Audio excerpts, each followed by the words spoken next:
Good morning everyone. આજે આપણે વ્યવસ્થા તંત્રના પ્રકારો વિશે જોઈશું। આ રૈખિક વ્યવસ્થા તંત્રના પ્રકારોની અંદર સૌથી પહેલો જે પ્રકાર છે એને રૈખિક વ્યવસ્થા તંત્ર વિશે આજે આપણે એના પહેલા પ્રકાર એટલે કે રૈખિક વ્યવસ્થા તંત્ર વિશે આજે આપણે જોઈશું। રૈખિક વ્યવસ્થા તંત્ર, હવે આ જો પ્રશ્નો છે, આ પ્રશ્નો આમ જોઈએ તો જો જૂનો અભ્યાસક્રમ હતો તો આ રૈખિક વ્યવસ્થા તંત્રમાં આકૃતિ સાથે એના ફાયદા મર્યાદા આ બધું જ અંદર જૂના અભ્યાસક્રમમાં પૂછતા। તો તે વખતે આ પ્રશ્ન 5 ગુણની અંદર પૂછી શકતા કે ભાઈ રૈખિક વ્યવસ્થા તંત્ર સમજાવો, એટલે એના ફાયદા મર્યાદા બધું જ આપણે એની અંદર દર્શાવવું પડતું હતું। પણ ચાલુ વર્ષે આજે નવા અભ્યાસક્રમ છે, આપણે એની અંદર એના ફાયદા મર્યાદા આ બધું તો નીકળી ગયું છે, એટલે આપણે રૈખિક વ્યવસ્થા તંત્ર વિશે આકૃતિ સાથે સમજાવતા હોઈએ છીએ। તો આના મોટે ભાગે 3 માર્ક્સની અંદર આ પ્રશ્ન પૂછતા હોય છે કે ભાઈ રૈખિક વ્યવસ્થા તંત્ર વિશે સમજાવો। આમાં આકૃતિ પણ દોરવી ફરજિયાત હોય છે, આપણે આકૃતિ દોરવી જ, અને આકૃતિ ખૂબ જ સરળ છે, સહેલાઈથી દોરી શકાય એવી છે। તો આકૃતિ પણ એની સમજૂતી સાથે એની આકૃતિ પણ દોરવી। તો આપણે જોઈએ અત્યારે પહેલો એનો પ્રકાર કે રૈખિક વ્યવસ્થા તંત્ર કોને કહેવાય, એના અર્થ વિશે જોઈશું પહેલાં, પછી એની આ આકૃતિ વિશે આપણે એની સમજૂતી આપીશું। મોટે ભાગે જો આ આકૃતિ સરળ છે, જો આ આકૃતિ યાદ રહે છે તો એના આધારે આપણે રચના એની સહેલાઈથી લખી શકીએ છીએ, એટલે એને કોઈ ગોખવાની કે એવું કંઈ કરવાની કશી જરૂરિયાત રહેતી નથી। માત્ર આકૃતિના આધારે આપણે સરળતાથી એની રચના આપણે લખી શકતા હોઈએ છીએ। તો જોઈએ રૈખિક વ્યવસ્થા તંત્ર, પહેલાં એના અર્થ વિશે જોઈએ, રૈખિક વ્યવસ્થા તંત્રનો ક્યાં ઉપયોગ થાય છે એના વિશે પણ જોઈએ, અને એ પછી આપણે આકૃતિ ઉપર જઈશું। તો પહેલું જોઈએ રૈખિક વ્યવસ્થા તંત્ર કોને કહેવાય। તો રૈખિક વ્યવસ્થા તંત્ર છે એ સૌથી પ્રાચીન અને આ એક ખૂબ જ સરળ પ્રકાર છે। રૈખિક વ્યવસ્થા તંત્ર એ પ્રાચીન અને સૌથી સરળ આ એનો પ્રકાર છે। રૈખિક વ્યવસ્થા તંત્રનો ઉપયોગ મોટે ભાગે વર્ષોથી લશ્કરની અંદર એનો મોટા પ્રમાણમાં ઉપયોગ થતો જોવા મળે છે। 1 માર્ક્સમાં પ્રશ્ન આવો પણ પૂછી શકાય કે રૈખિક વ્યવસ્થા તંત્રનો ક્યાં વધુ ઉપયોગ થાય છે, તો રૈખિક વ્યવસ્થા તંત્રનો લશ્કરમાં મોટા પ્રમાણમાં એનો ઉપયોગ થતો જોવા મળે છે। એટલે કેટલીક વાર એને આપણે લશ્કરી વ્યવસ્થા તંત્ર પણ લશ્કરી વ્યવસ્થા તંત્ર તરીકે પણ એને ઓળખવામાં આવતું હોય છે। આ વ્યવસ્થા તંત્રમાં મોટે ભાગે સત્તા છે એ મોટે ભાગે ઉપલી સપાટીએ એટલે કે ટોપ સપાટી સંચાલક મંડળ અહીંયા આગળ મોટાભાગની સત્તા કેન્દ્રિત થયેલી જોવા મળે છે। તો રૈખિક વ્યવસ્થા તંત્ર કોને કહેવાય કોને?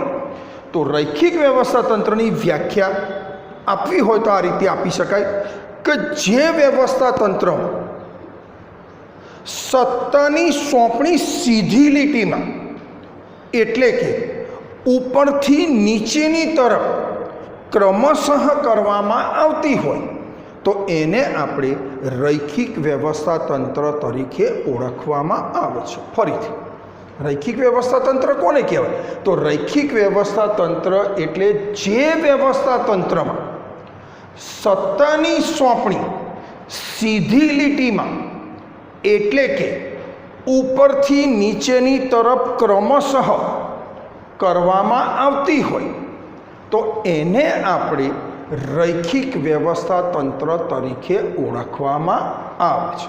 ફરીથી હજુ એકવાર કહી દઉં કે એની વ્યાખ્યા પણ કેટલીક વાર પૂછી શકાય એકલી કે રૈખિક વ્યવસ્થા તંત્ર કોને કહેવાય? તો રૈખિક વ્યવસ્થા તંત્ર એટલે જે વ્યવસ્થા તંત્રમાં સત્તાની સોંપણી સીધી લીટીમાં એટલે કે ઉપરથી નીચેની તરફ ક્રમશઃ કરવામાં આવતી હોય તો એને આપણે રૈખિક વ્યવસ્થા તંત્ર તરીકે ઓળખવામાં આવે છે। વ્યાખ્યાન થોડીક સમજી લઈએ। ધંધાકીય એકમની બધી જ સત્તા ઉપલી સપાટી પર કેન્દ્રિત થયેલી છે। આ સત્તા સીધી લીટીમાં એટલે કે ઉપરથી નીચેની તરફ ક્રમશઃ કરવામાં આવતી હોય તો એને આપણે રૈખિક વ્યવસ્થા તંત્ર તરીકે ઓળખવામાં આવે છે. આ રૈખિક વ્યવસ્થા તંત્ર શું છે તો એના વિશે થોડું જોઈ લઈએ કે રૈખિક વ્યવસ્થા તંત્ર શું છે. તો આ પ્રકારના વ્યવસ્થા તંત્રમાં સમગ્ર એકમને જુદા જુદા વિભાગોમાં વિભાજિત કરી નાખવામાં આવે છે.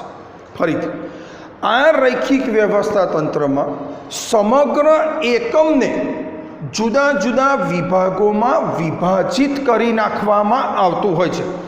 દરેક વિભાગ માટે એક અલગ વિભાગીય અધિકારીની નિમણૂક કરવામાં આવે છે. આ વિભાગીય અધિકારી પોતાના વિભાગની સંપૂર્ણ જવાબદારી એના માથે હોય છે.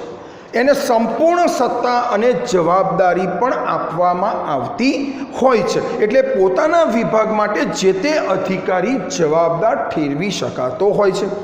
એટલે અહીંયા આગળ કાર્યના આધારે નહીં પણ વિભાગના આધારે, અહીંયા આગળ કાર્યના આધારે વિભાજન નથી કરતો પણ વિભાગના આધારે અહીંયા આગળ વિભાજન કરવામાં આવતું હોય છે. એટલે વિભાગ અનુસાર એને જરૂરી સત્તા આપવામાં આવતી હોય છે. એટલે અહીં કાર્ય અનુસાર નહીં પણ વિભાગોને આધારે અહીંયા આગળ વિભાજન કરવામાં આવતું હોય છે. એટલે કેટલીક વાર એને વિભાગીય વ્યવસ્થા તંત્ર તરીકે પણ ઓળખવામાં આવે છે.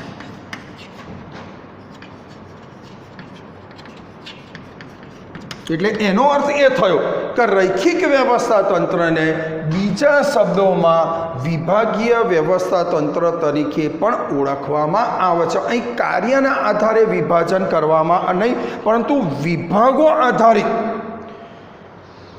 વિભાજન કરવામાં આવતું હોવાથી એને આપણે વિભાગીય વ્યવસ્થા તંત્ર તરીકે પણ એને ઓળખવામાં આવે છે. એટલે રૈખિક વ્યવસ્થા તંત્રને બીજા શબ્દમાં કહેવું હોય તો વિભાગીય વ્યવસ્થા તંત્ર તરીકે પણ એને ઓળખવામાં આવતું હોય છે.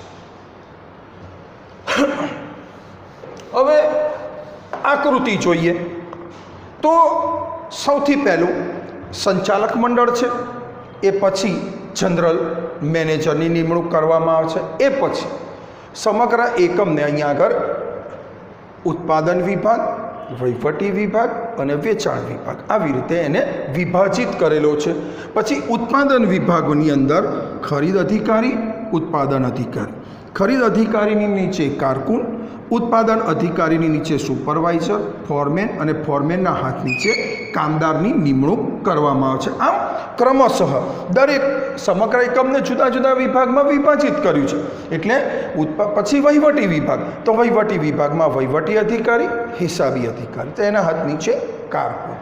વેચાણ વિભાગ, તો વેચાણ વિભાગમાં વેચાણ અધિકારી અને વિજ્ઞાપન અધિકારી, એના હાથ નીચે સેલ્સમેન અને કર્મચારીની નિમણૂક કરવામાં છે. આ રીતે રૈખિક વ્યવસ્થા તંત્રની આકૃતિ દોરવામાં આવતી હોય છે. હવે આ આકૃતિના આધારે જ એની સમજૂતી, આ આકૃતિની સમજૂતી આપણે સહેલાઈથી આપી શકતા હોઈએ છીએ. આકૃતિ ખૂબ જ સરળ છે દોરવામાં અને એના આધારે આપણે એની સમજૂતી આપી શકીએ છીએ. તો એની સમજૂતી જોઈએ કે રૈખિક વ્યવસ્થા તંત્રમાં સર્વોચ્ચ સત્તા સંચાલક મંડળ પાસે હોય છે.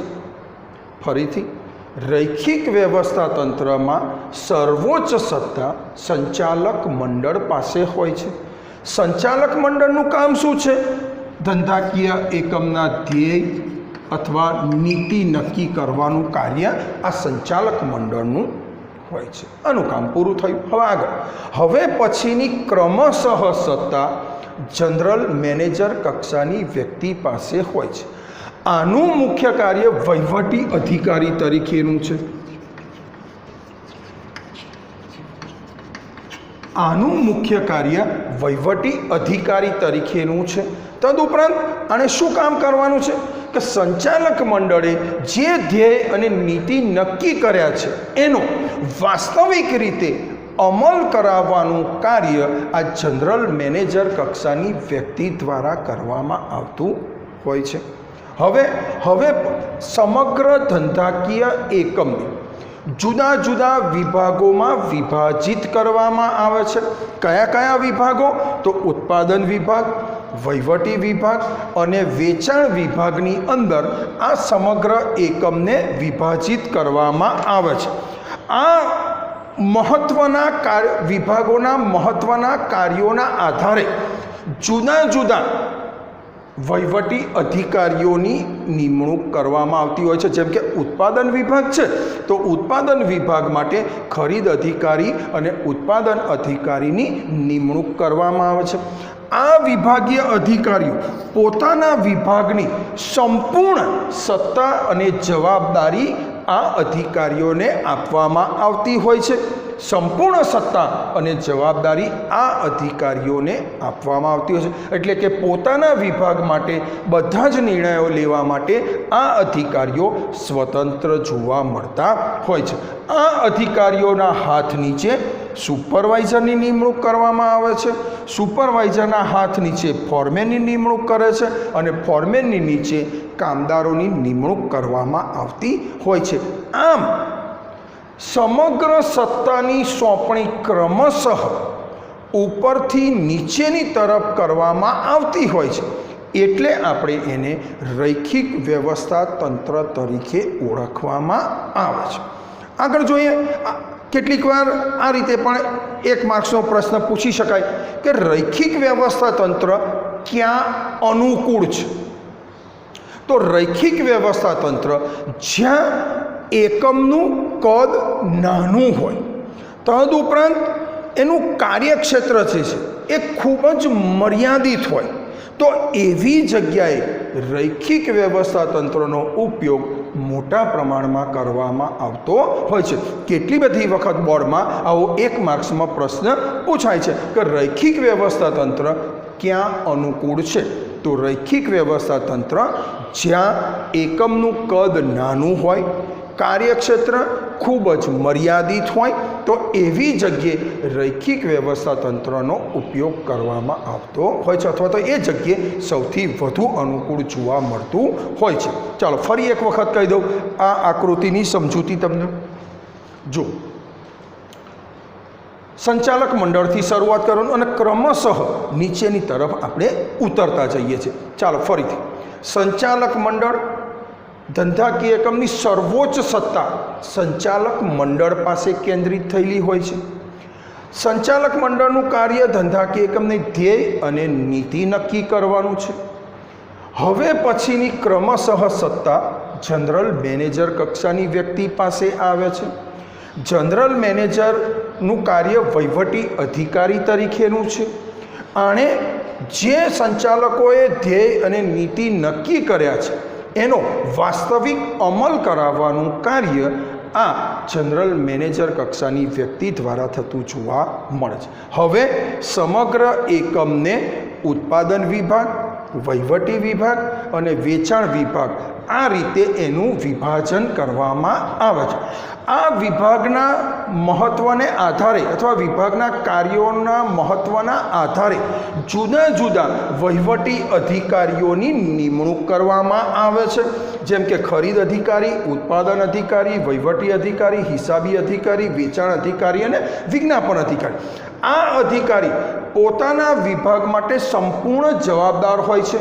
પોતાના વિભાગની સંપૂર્ણ સત્તા અને જવાબદારી આ અધિકારીઓને સોંપવામાં આવતી હોય છે અને પોતાના વિભાગના સઘળા નિર્ણયો લેવાની સંપૂર્ણ સત્તા આ અધિકારીઓને આપવામાં આવતી હોય છે. આ ઉત્પાદન અધિકારીના હાથ નીચે સુપરવાઇઝરની નિમણૂક કરવામાં આવે છે.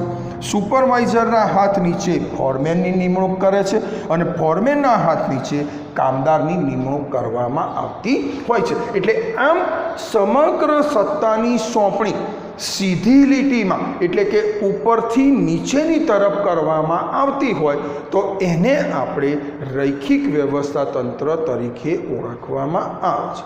આગળ, રૈખિક વ્યવસ્થા તંત્ર ક્યાં અનુકૂળ છે? તો રૈખિક વ્યવસ્થા તંત્ર જો પ્રશ્ન પૂછાય કે ક્યાં અનુકૂળ છે તો ધંધાકીય એકમનું કદ જ્યારે નાનું હોય, કાર્યક્ષેત્ર ખૂબ જ મર્યાદિત હોય, ત્યાં મોટે ભાગે આ રૈખિક વ્યવસ્થા તંત્રનો ઉપયોગ મોટા પ્રમાણમાં થતો જોવા મળે છે. એટલે આમ આ વ્યવસ્થા તંત્ર મોટે ભાગે ખૂબ જ સહેલું અને ખૂબ જ સરળ જોવા મળતું હોય છે, જેને આપણે રૈખિક વ્યવસ્થા તંત્ર તરીકે ઓળખવામાં આવે છે. તો આમ આ રીતે રૈખિક વ્યવસ્થા તંત્ર આપણને જોવા મળે છે. કદાચ આપણે એના ફાયદા જોવા હોય તો રૈખિક વ્યવસ્થા તંત્રના ફાયદા એક બે જો કહેવા હોય તો આપણે સરળતાથી કહી શકીએ. તો આ વ્યવસ્થા તંત્ર કેવું છે? તો કે ભાઈ ખૂબ જ સરળ છે, સમજવામાં ખૂબ જ સહેલું છે. બીજું, દરેક વિભાગીય અધિકારીઓ પોતાના વિભાગ માટે સ્વતંત્ર હોય છે. દરેક વિભાગીય અધિકારીને એને સત્તા અને જવાબદારી સોંપી હોવાથી એ પોતે સહેલાઈથી પોતાના વિભાગના નિર્ણયો લઈ શકતા હોય છે. તો આમ આ રીતે આપણે રૈખિક વ્યવસ્થા તંત્ર વિશે જોયું. હવે પછી નેક્સ્ટ જે કાર્યાનુસાર વ્યવસ્થા તંત્ર છે તો એના વિશે આપણે હવે પછીના કોઈ પીરિયડમાં આપણે જોઈશું કે કાર્યાનુસાર વ્યવસ્થા તંત્ર.